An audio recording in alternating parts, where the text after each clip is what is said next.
aider. La CGT, qui organisait à Paris mais aussi partout en France des manifestations de soutien cette fois à la réduction du temps de travail. Le syndicat demande même au gouvernement d'aller beaucoup plus loin. À Paris, ils étaient entre 10 et 20 000, mais de nombreux cortèges ont rassemblé plusieurs milliers de personnes dans les grandes villes de province. Hervé Gaucho.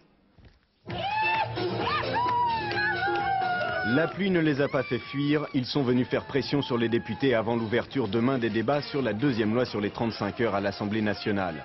Et même si les autres grandes centrales syndicales ont boudé la journée d'action, la CGT a mobilisé les troupes. 35 heures, c'est pour les travailleurs, c'est pas pour les patrons.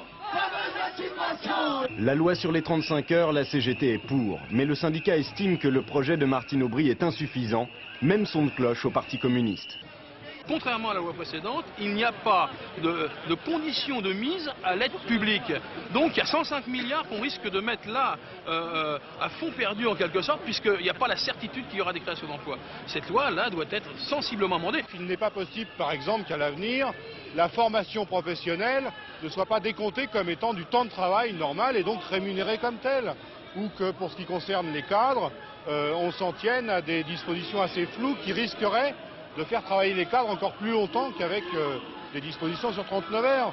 Le niveau du SMIC ou les exonérations de cotisations patronales, ce sont autant d'articles, d'aspects de la loi sur lesquels nous souhaitons que le débat parlementaire amène des modifications.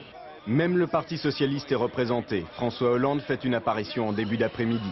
Le PS veut bien soutenir une manifestation syndicale pour les 35 heures, mais il ne sera pas à celle du Parti communiste contre le chômage le 16 octobre.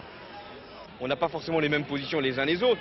Il y a les organisations syndicales, il y a les organisations politiques, il y a la majorité plurielle, mais tout ce qui va dans le sens de la mise en œuvre des 35 heures a notre appui.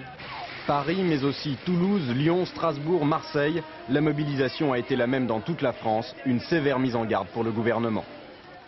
D'après les derniers chiffres, près de 16 000 entreprises ont déjà signé un accord sur les 35 heures, parmi lesquelles Ikea, le vendeur de meubles suédois, qui a même réussi à résoudre le casse-tête de la réduction du temps de travail chez les cadres. Chacun dans l'entreprise a dû redéfinir sa fonction avec